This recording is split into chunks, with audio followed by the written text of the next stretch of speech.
बनारस और near by areas में आप देखेंगे यहाँ पे एजुकेशन में डिग्री तो बहुत लोगों के पास है, लेकिन जब बात काम करने की आती है, ग्राउंड रियलिटी पे आती है, तो वो एजुकेशन और स्किल में बहुत बड़ा गैप दिखता है। तो हम लोग स्किल डेवलपमेंट के भी काफ़ी सारे प्रोग्राम्स कर रहे हैं। नमस्कार, मैं चंदन कुमार पांडे उत्तम सवेरा पर एक बार फिर से आपका स्वागत करता हूं। इस वक्त मौजूद हैं वाराणसी में और वाराणसी के सिगरा इलाके में मौजूद हैं चैतन्य प्रभा फाउंडेशन के ऑफिस में। चैतन्य प्रभा फाउंडेशन एक ऐसी संस्था है जो ये कहें कि उन महिलाओं को रोजगार देती है जो महिलाएं आर्थिक रूप से कमज़ोर हैं या जो अपने खुद के स्वावलंबन से कार्य करना चाहती हैं, खुद की कमाई करना चाहती हैं। तो ये एक ऐसी संस्था है जो महिलाओं को भी रोजगार देती है और एक छोटे छोटे उद्योगों को बढ़ावा भी देती है, जैसे कि जूट के बैग बनाना, जरदोजी के काम करना, कुछ कच्चे मटेरियल से कपड़े बनाना। तो ऐसे कार्य होते हैं जिसमें महिलाओं को भी रोजगार मिलता है और संस्था की तरफ से इन प्रोडक्ट्स को परचेस किया जाता है, उससे जो कमाई होती है वो भी सोशल वर्क में लगाया जाता है। तो इन्हीं सब मुद्दों पे हम बातचीत करेंगे। तो अभी हमारे साथ मौजूद हैं चैतन्य प्रभा फाउंडेशन की डायरेक्टर दीपमाला राय मैम, और हम उनसे बातचीत करेंगे उनके विजन के बारे में और ये जो संस्था चल रही है उसमें किस तरह के कार्य होते हैं। इन सब मुद्दों पे उनसे हम बातचीत करेंगे। मैम, आपका स्वागत है हमारे चैनल पर। सबसे पहले तो हमें ये बताइए कि जो चैतन्य प्रभा फाउंडेशन संस्था को स्थापित करने की, शुरू करने के पीछे आपकी क्या सोच थी? शुरू करने की सोच ये थी सबसे पहले कि मैं ऑलरेडी अलग अलग ऑर्गेनाइजेशंस के साथ काम कर रही थी। तो वहाँ पे काम करते हुए कई बार मुझे ये लगता था कि मैं इनसे बेहतर काम कर सकती हूँ, इनसे ज़्यादा काम कर सकती हूँ और ज़्यादा लोगों को अपने साथ जोड़ सकती हूँ। क्योंकि जब आप जॉब करते हैं तो कहीं ना कहीं आपको अपने सीनियर्स के साथ में उनके अकॉर्डिंग चलना पड़ता है। सही हो गलत हो वो चीज़ फॉलो करनी पड़ती है। तो जॉब सेफ़ रखने के कुछ क्राइटेरियाज़ होते थे जो हमें भी करने पड़ते थे और वो चीज़ मुझे समझ में नहीं आ रही थी। और जो मेरी नीड थी डेवलपमेंट सेक्टर में आने की, वो कहीं ना कहीं पूरी तरह से फुलफ़िल नहीं हो पा रही थी। तो समझ में मुझे ये आया कि बेहतर है अपना काम करो। और क्योंकि अब मुझे बनारस में ही रहना था, फुल्ली सेटल थी, मेरी फैमिली यहीं पे सेटल है, तो ये लगा कि खुद स्टार्ट करना बेहतर है। जॉब के पहले आपने क्या पढ़ाई की और कैसे मल्टीनेशनल कंपनी में चली गई काम करने के लिए? क्या कंफ्यूज थी या क्या था वो? थोड़ा हमें उसके बारे में बताइए। जी, एजुकेशन की बात करूँ तो फादर आर्मी में थे मेरे और 90% एजुकेशन हमारी केंद्रीय विद्यालय से ही हुई है। उसके बाद कुछ समय गाज़ीपुर में रहे और उसके बाद MBA किया मैंगलोर से, Manipal academy of health and education. उसके बाद ही MNC ज्वाइन किया था, लेकिन ये सब शादी से पहले था। शादी करके जब बनारस में आई तो समझ में आया कि वापस से कुछ रीस्टार्ट करना है, बिकॉज़ यहाँ MNC का उस वक्त बहुत स्कोप नहीं था। तो started my LLM from Kashi Vidyapith, और उसके साथ साथ लॉ में प्रैक्टिस करना भी बनारस में ही स्टार्ट किया। पैरेलली NGO मैनेजमेंट का डिप्लोमा कोर्स मुझे एक अपॉर्चुनिटी दिखी जो मैं कर सकती थी और जिसमें मेरा इंटरेस्ट था, क्योंकि डेवलपमेंट सेक्टर में ही आना था मुझे, तो मैंने वो भी किया यहाँ पे इसी तरह से। तो ये फिर इतना अच्छी जॉब थी आपकी बड़े शहर में और इतना अच्छा पैकेज था आपका, फिर क्या वजह रही, क्या दिमाग में आया कि ये आपने सोशल सर्विस के बारे में सोचा? बैग बनाना, जूट के बैग बनाना, कॉटन के कपड़े बनाना, महिलाओं को रोजगार देना। आप तो बहुत अच्छी लाइफ जी सकती थी। अभी भी जी रही हूँ बहुत अच्छी लाइफ। थोड़ा क्यों इतना अच्छा? थोड़ा इसलिए क्योंकि मतलब हम लोग जब बिज़नेस मैनेजमेंट स्कूल में थे तो हमें एक चीज़ सिखाई जाती थी कि आप जब जॉब करते हैं तो आप खुद के लिए करते हैं, खुद के परिवार के लिए करते हैं, लेकिन जब आप बिज़नेस करते हैं तो अपने साथ साथ न जाने कितने परिवारों के लिए काम करते हैं। तो दिमाग में ये था कि मुझे खुद के लिए भी कुछ करना है, बहुत अच्छा करना है, जो कि कर रही हूँ, और दूसरों को भी एसोसिएट करना है अपने साथ। बहुत सारे लोग ऐसे हैं जो किसी रीज़न से नहीं कर पाते हैं, आगे नहीं बढ़ पाते हैं, उन सबको साथ में लेके आना है। अगर उनके अंदर वो ज़ील है, वो करने की इच्छा है तो, और भगवान की दया से, बाबा विश्वनाथ की कृपा से, बाकी लोगों के सपोर्ट से, घर के सपोर्ट से कर भी रही हूँ। काफ़ी सारे लोग हमारे से जुड़े हुए हैं। तो चैतन्य प्रभा फाउंडेशन जब शुरू किया तो ये दिमाग में था कि हम महिलाओं को रोजगार देंगे, हम ये जूट के कपड़े बनाएंगे, तमाम तरह के कपड़े बनाएंगे, उनको परचेज, उनको सेल करेंगे, उससे जो कमाई होगी उसको भी आगे सोशल सर्विस में लगाएंगे। तो क्या ये सब चीज़ें थी या बाद में धीरे धीरे होती चली?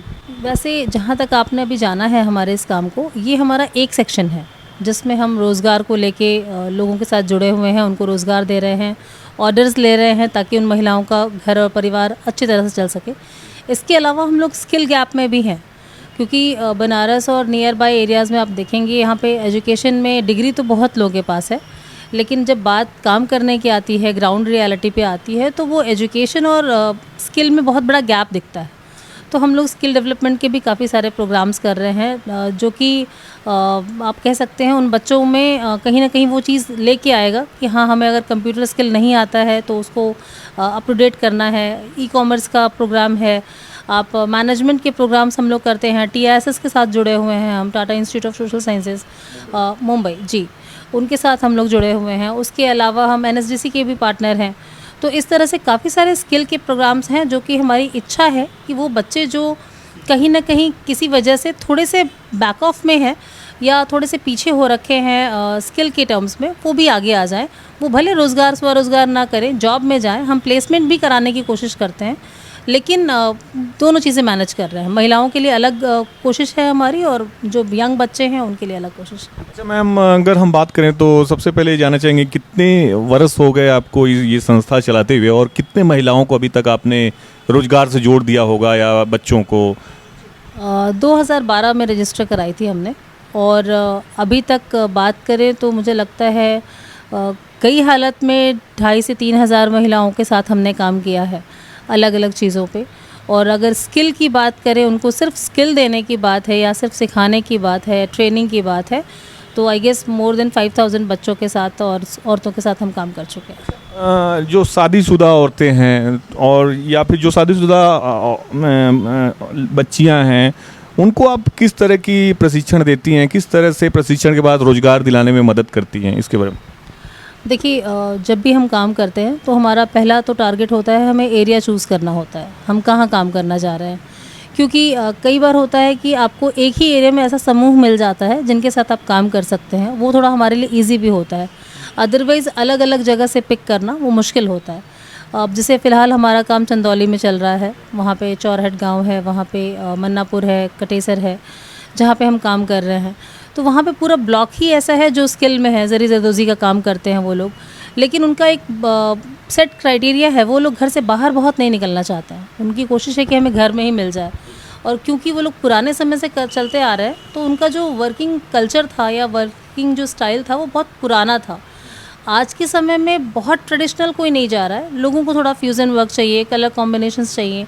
तो जब हम ट्रेनिंग देते हैं तो हमारी कोशिश पूरी तरह रहती है कि उनको नए कलर से उनकी मुलाकात कराई जाए। उसके अलावा उनको कॉम्बिनेशन बताएं कि क्या है। पहले वो लोग सिर्फ साड़ी, दुपट्टे, कुर्ते में काम करते थे, हम लोग उनके काम को थोड़ा सा होम फर्निशिंग में लेकर के आए। दुपट्टे की जगह हमने कुशन कवर बनाना है, बेडशीट्स बनानी है, टेबल मैट बनाना है। तो ये सारी चीज़ें भी कोशिश की, क्योंकि इनकी डिमांड बहुत ज़्यादा है मार्केट में। कपड़ों की जहाँ तक बात कर रहे हैं, ज़री ज़रदोज़ी से बने हुए कपड़े आप लिमिटेड एडिशंस में ही पहनते हैं, शादी ब्याह, बर्थडे पार्टीज़ इनमें।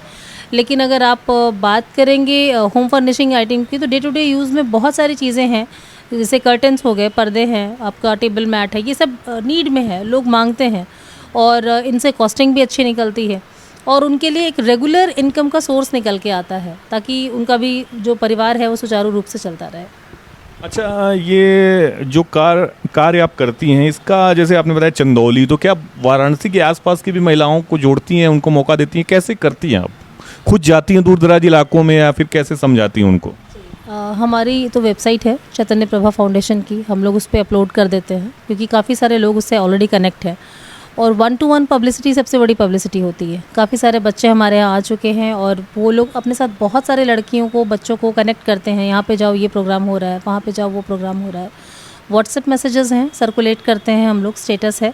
उसके अलावा आप देखेंगे जब भी गवर्नमेंट प्रोग्राम्स निकलते हैं तो थोड़ा बहुत न्यूज़पेपर में एडिशन गवर्नमेंट प्रोग्राम्स का खुद ही निकल जाता है। और जितने भी जगह पे, जैसे यहाँ पे लल्लापुरा है, रामनगर है, वहाँ के जो मुखिया टाइप के लोग होते हैं, जैसे हर एक ग्रुप में एक मेन मेंबर होता है जी, उनसे हम लोग रेगुलर कांटेक्ट में रहते हैं। तो वो लोग फिर आगे सर्कुलेट करते हैं, और जितने लोगों को इंटरेस्ट होता है वो लोग खुद ही हमारे पास आते हैं। और अगर हमारा प्रोग्राम जो है वो फील्ड में जाके है, उनकी जगह पे जाके है, तो हम वहीं पे करवाते हैं ट्रेनिंग वगैरह। और अगर हमारे पास पॉसिबिलिटी है हमारे ऑफिस में या हमारे इस ट्रेनिंग हब में कराने की, तो हम यहाँ पे भी काफ़ी सारे प्रोग्राम कराते हैं। दीपमाला जी, जैसे हम ये जानना चाहेंगे कि केंद्र सरकार या राज्य सरकार ऐसे प्रोग्रामों के लिए, ऐसे कार्यों के लिए निजी संस्थाओं या एनजीओ को भी वो अनुदान देते हैं, क्योंकि कहीं ना कहीं सरकार भी ये चाहती है कि महिलाएं शिक्षित हों, स्किल से वो पूर्ण हो, उनको हुनर आए और वो खुद का अपना कारोबार शुरू कर सकें। प्रधानमंत्री जी ने तो बाकायदे इसके लिए लोन स्कीम भी दी है, महिलाओं को छूट भी दे रहे हैं वो लोनिंग में। तो क्या आपने कभी आपको कोई अनुदान मिलता है ये, क्योंकि आप एक तरह से सरकार का ही कार्य आगे बढ़ा रही हैं, तो अनुदान मिलता है या कि ऐसे कुछ आपने मांगा या फिर क्या हुआ? जी, अनुदान जो है आप जिसकी बात कर रहे हैं वो स्पॉन्सर्ड प्रोग्राम्स की बात कर रहे हैं, और हम लोग भी स्पॉन्सरशिप लेते हैं। जहाँ तक बात आपने मांगने की बात की है, तो आरएफपी फ्लोट होती है जिसमें गवर्नमेंट अपनी आरएफपी निकालती है, और उनके पास अगर हम टेक्निकली क्वालिफाई हैं, हमारे सोसाइटी के जो टर्म्स एंड कंडीशंस है, अगर हम टेक्निकली क्वालिफाई हैं तो हम बेशक अप्लाई करते हैं। क्योंकि होता क्या है कि कई बार हमारे पास वो पूरी डिटेल्स होती ही नहीं कि हम अप्लाई करने के लिए एलिजिबल ही नहीं होते, जो उनका क्राइटेरिया होता है। तो जहाँ जहाँ पे हम एलिजिबल होते हैं हम बेशक अप्लाई करते हैं। मेरे कहने की मतलब जैसे आप इतना एक बहुत बड़ा विजन चला रही हैं, लोगों को इतना मेहनत करती हैं, गांव-गांव में जाती हैं, कैंप लगाती होंगी, तो खर्च आता होगा ना, तो या तो अगर थोड़ा अनुदान सरकार से मिल जाता तो आपको भी सहूलियत होती, क्योंकि अभी तो खुद से लगाना पड़ता होगा। जो महिलाएं आती हैं वो तो खर्च करती नहीं होंगी, तो इसमें क्या दिक्कत होती है आर्थिक रूप से कभी कभी? हमने बताया तो स्पॉन्सर्ड मतलब वही हमारा प्रोग्राम जो है वो गवर्नमेंट स्पॉन्सरशिप मिलती है, हमें फंड्स मिलते हैं। डिपेंड करता है कि कौन सा प्रोग्राम कितने फ़ंड का है। उसके अलावा क्योंकि लोग हमसे काफ़ी कनेक्टेड हैं, काफ़ी सारे ट्रेनर्स भी हमारे साथ एसोसिएट हैं, तो वो फ्री ऑफ कॉस्ट भी हमें हेल्प करते हैं ट्रेनिंग देने के समय में, क्योंकि उन्हें भी मालूम है कि हमारा ऑब्जेक्टिव कम्प्लीटली सोशल सर्विस है। तो जैसे एक सिलाई कढ़ाई के ट्रेनर हैं, या अगर आप बात कर ले कंप्यूटर स्किल के ट्रेनर्स हैं, या मैनेजमेंट के कुछ ट्रेनर्स, तो हम crash courses free of cost भी कराते हैं, और कई जगहों पे हमें गवर्नमेंट फंड्स भी देती हैं। दोनों तरह से होता है। अच्छा दीपमाला जी, आप 10 साल से मेरे ख्याल से इस फील्ड में हैं और घूम रही हैं लगातार समाज में, महिलाओं के बीच में, गरीब अमीर हर तबके में घूम रही हैं, दूर दराज इलाके में। तो आपका क्या मानना है कि ज़्यादा ज़रूरत कहाँ है सरकार की जो योजनाएं चल रही हैं महिलाओं के लिए या युवतियों के लिए, बच्चियों के लिए, उसकी ज़रूरत क्या गाँव में ज़्यादा है? क्या उस स्तर पर डेवलपमेंट हो रहे हैं? जो स्कीम्स लागू हो रही हैं, जो योजनाएँ जा रही हैं, जो पैसा जा रहा है, क्या बदलाव दिख रहा है आपको? बदलाव तो बहुत है, आपने खुद ही देखा होगा बनारस क्या था और अब क्या हो गया है। तो बदलाव तो मान लीजिए हर किसी को दिख रहा है, विजिबल है ये कंप्लीट। बनारस के आसपास जो गांव जैसे चंदौली हुआ, भदोही हुआ, या चौबेपुर का इलाका हुआ, गाजीपुर हुआ, तो क्या इसमें महिलाएं अब खुद से जो पहले की सोच थी कि नहीं महिलाओं को काम नहीं करना है, घर का ही चूल्हा चौका, या फिर उस दिन में कोई काम कर लेंगी घर का, अब क्या वो निकल रही हैं ऐसे कामों में? क्या उनको प्रोत्साहन मिल रहा है? सरकार के प्रोत्साहन के बाद क्या उनके अंदर उत्साह आ रहा है? फॉर एग्ज़ाम्पल मैं बताना चाहूँगी, जैसे हमने ट्रेनिंग कराई चंदौली में औरतों की, सारी की सारी महिलाएं थी, क्योंकि हमारा क्लस्टर ही महिलाओं का है। अब उनको हम 10 दिन के लिए बनारस में एग्जीबिशन के लिए लेके आए। वो 10 दिन हमारे साथ बनारस में रहीं, जबकि उसमें मैक्सिमम मुस्लिम बेल्ट की महिलाएं थीं, ओबीसी कैटेगरी की थी। उसके अलावा हम उनको इलाहाबाद ले करके गए, और सिर्फ हमारे कहने पर उनके परिवार वाले उन्हें अलाउ कर रहे हैं, और इस फेथ में हैं वो लोग कि वो लोग बेहतर करेंगी। और आपकी जानकारी के लिए बता दूं, काफ़ी सारी महिलाएं अलग अलग जगहों से, जालान से या जितने बड़े बड़े बुटीक्स हैं उनसे एसोसिएट हो चुकी हैं। खुद आती हैं, लेकर के अपना ऑर्डर रॉ मटेरियल लेती हैं, और जा कर के अपने घर में पूरा काम करके बना के वापस पहुंचाती भी हैं। तो ये कहीं ना कहीं आप देख रहे हैं बहुत बड़ा चेंज है। वो औरतें जो घर के दरवाजे तक या मोहल्ले तक नहीं आती थीं, वो अब खुद से ऑर्डर कलेक्ट करने के लिए आ रही हैं और फिनिश प्रोडक्ट पहुंचा रही हैं। इससे ज़्यादा बदलाव हमें और क्या चाहिए? इकोनॉमिकली अपने पैरों पे हैं, तो हमारी कोशिश तो कहीं ना कहीं पूरी तरह से सक्सेसफुल हो रही है कि हम उनको इकोनॉमिकली स्ट्रॉन्ग करना चाहते थे, उनका कंट्रीब्यूशन उनकी फैमिली में हो ये चाहते थे, और वो हो रहा है। थोड़ी सी स्पीड स्लो है, बट हो रहा है। अच्छा मैम, जो आपके यहाँ प्रोडक्ट्स महिलाएं तैयार करती हैं, बच्चियाँ तैयार करती हैं, तो उसको सेल करने के लिए खुद का एग्जीबिशन लगाती हैं या फिर गवर्नमेंट द्वारा जो एग्जीबिशन लगते हैं उसमें भी पार्टिसिपेट करती हैं? दोनों तरह से करते हैं। गवर्नमेंट एग्जीबिशन जब लगाती है तो हमें अप्लाई करना होता है कि हम भी काउंटर चाहते हैं, तो अगर हमें मिल गया तो वेरी गुड, जाते हैं हम लोग, पार्टिसिपेट करते हैं। और कई बार अपने एसी सेंटर में या लोकल जो क्लब्स लगाते हैं अपनी एग्जीबिशन, या उनके यहाँ कुछ तरह के समारोह होते हैं, उसमें भी हम लोग स्टॉल लगाते हैं। बनारस में जो सांस्कृतिक संकुल वगैरह में लगते रहते हैं उसमें आप लोग जाते हैं एग्जीबिशन के लिए? बिल्कुल जाते हैं वहाँ पे। क्या रिस्पॉन्स है आज के समय में इन प्रोडक्ट्स का लोगों के बीच? मिला जुला है, बनारस से बेहतर हमें लखनऊ इलाहाबाद में ज़्यादा मिलता है, क्योंकि कहीं ना कहीं ये बनारस का ही क्राफ्ट है, लोग वेल नोन है, इससे वाकिफ़ हैं, तो हमें बाहर के शहरों में ज़्यादा बेहतर मिलता है रिस्पॉन्स। क्या फ्यूचर में चैतन्य प्रभा फाउंडेशन को के लिए आप क्या प्लान कर रही हैं मैम? एज ए डायरेक्टर आप उस संस्था के मुखिया हैं, तो क्या सोचा है कि और बेहतर इसको किया जाए? क्या क्या चीज़ें दिमाग में चल रही हैं आने वाले साल, 2 साल, 3 साल फ्यूचर में? दिमाग में तो यही चल रहा है कि जितने ज़्यादा से ज़्यादा औरतों को, बच्चों को स्किल गैप जो है उनके में, वो हम लोग ब्रिज कर सकें, ख़त्म कर सकें। उसके अलावा सेल्फ सस्टेन करने की हम लोग कोशिश कर रहे हैं। हम चाहते हैं कि हमें बिल्कुल भी गवर्नमेंट के फ़ंड्स की ज़रूरत ना पड़े। ये एक हमारी पूरी कोशिश है, क्योंकि इतना लंबा समय हो गया है, इतने तरह के कारीगर हमारे साथ जुड़े हुए हैं, तो हमारी कोशिश है कि जितना ज़्यादा हम ऑर्डर बाहर से क्रिएट कर पाएंगे उतने ज़्यादा हम उन लोगों की हेल्प कर पाएंगे।